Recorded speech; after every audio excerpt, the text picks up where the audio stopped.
যে রমজানের প্রস্তুতি সম্পর্কে দেখেন না, একটা বিশাল ভোট হয়ে গেল, প্রস্তুতি ছিল না? ছিল না?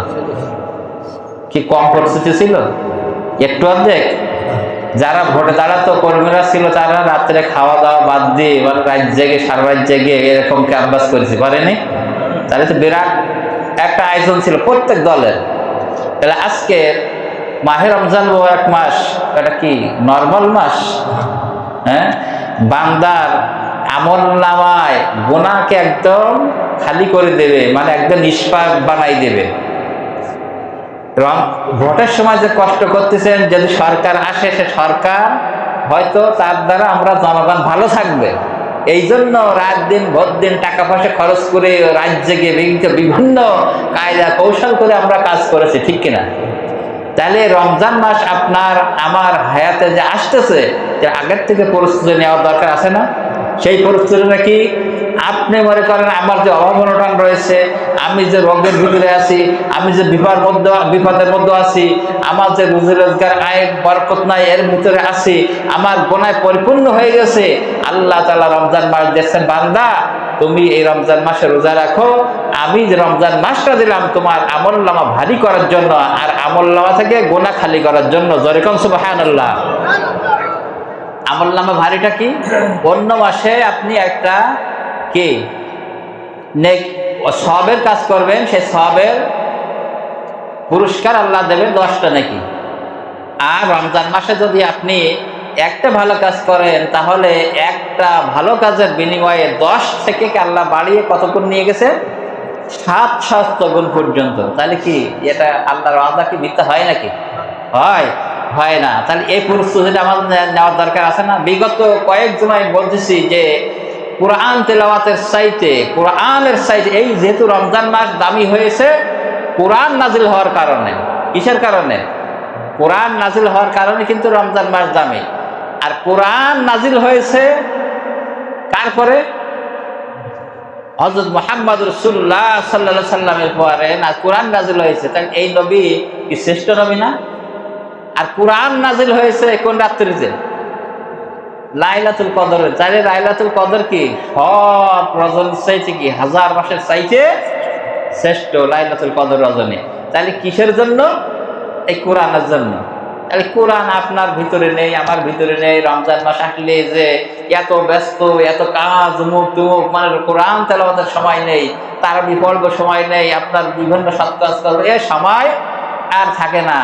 আর যখন জোহর নামাজের পর হয়, তখন মনে হয় যে কত কষ্ট হচ্ছে, এই বেলা যায় না কেন, আরেকটু মানে কি এরকম হয়। কেউ তো রোজা ছেড়েও দেয়, এরকম আছে না নাই আমার বন্ধুগণ? তাহলে রমজান মাস আল্লাহ তাআলা দান করতেছেন বান্দার গোনা মাফের জন্য, কিন্তু আমরা যদি গোনা মাফ না করাইতে পারি, তাহলে আপনার আমার মতন হতভাগ্য আর এই জমিনে থাকবে না আমার বন্ধুগণ। তাই বলছিলাম যে রমজান মুবারক মাস আল্লাহ রাসূল সাল্লাল্লাহু আলাইহি ওয়াসাল্লাম বলেছেন, আল্লাহর নবী জনাবে মুহাম্মদুর রাসূলুল্লাহ সাল্লাল্লাহু আলাইহি ওয়াসাল্লাম বলেছেন এই রমজানের ফজিলত সম্পর্কে।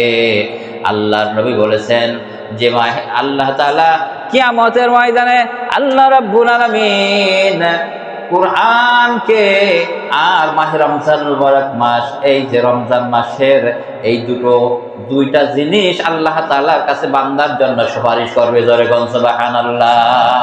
কয়টা জিনিস সুপারিশ করবে? 2টা জিনিস। ভালো করে মনে করেন কিন্তু 2টা জিনিস আল্লাহ রাব্বুল আলামিনের কাছে সুপারিশ করবে বান্দার জন্য।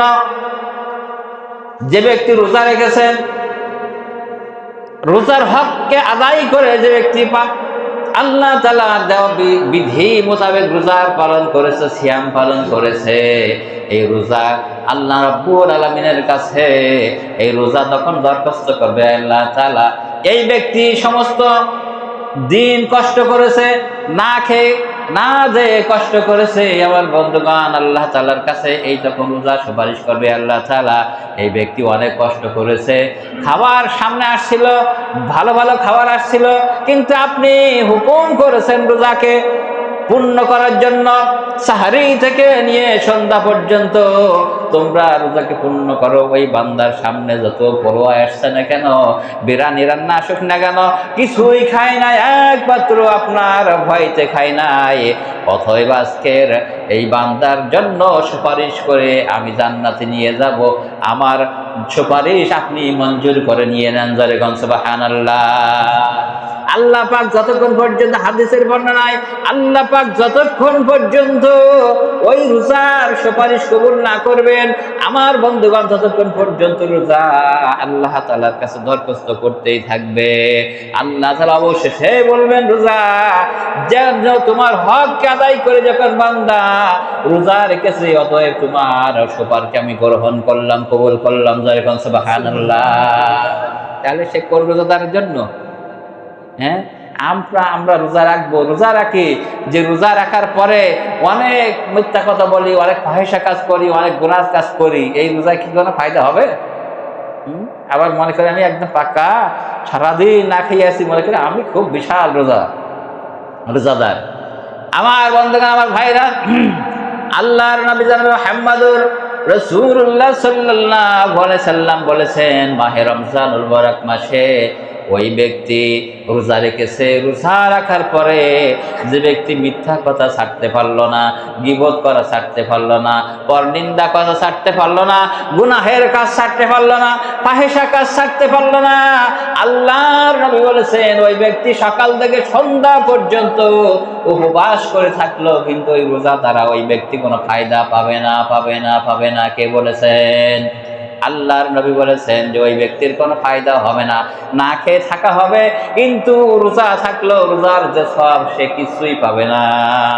তাহলে রোজা রাখার পরে আমি এই যে ভোট গেল, এই ভোটের সময় কি একটা সরকার রুলস করে দিয়েছে না, যে এইভাবে চলা রাখবে, এইভাবে থাকতে হবে, এইভাবে এত ঘন্টা গাড়ি বন্ধ থাকবে, এইভাবে চলা রাখবে, এরকম কি সেনাবাহিনী এরকম কি একটা রুলস দিয়েছে না? সেইটা বিধিবুঝানোর কিন্তু আমরা চলেছি না চলি নাই? যদি কেউ উল্টো পাল্টা করেছে, কি যাই যদি একজনের ভোট আরেকজন দেশে অ্যারেস্ট করেনি করেছে না? এইরকম কি করা, এইগুলো যদি দুনিয়ার ক্ষেত্রে আমরা মানি, আল্লাহ রাব্বুল আলামিন যে রমজান মাসে যে বিধিবিধানগুলো দিয়েছেন ওগুলো আপনি খেয়াল মতো ইচ্ছা মতন পালন করি, তাহলে কি এই রোজা দ্বারা কিভাবে আমি ফায়দা হাসিল করব? আমার ভাই, আমার বন্ধুগণ, তাহলে রোজা আল্লাহ তাআলার কাছে সুপারিশ করবেন। আল্লাহ তাআলা, আপনি যতক্ষণ এই ব্যক্তি জান্নাতে না যাবে আমি তার জন্য সুপারিশ করব। অবশেষে আল্লাহ পাক তাকে রোজার সুপারিশ কবুল করে ওই ব্যক্তিকে জান্নাতে দিয়ে দেবেন। সুবহানাল্লাহ।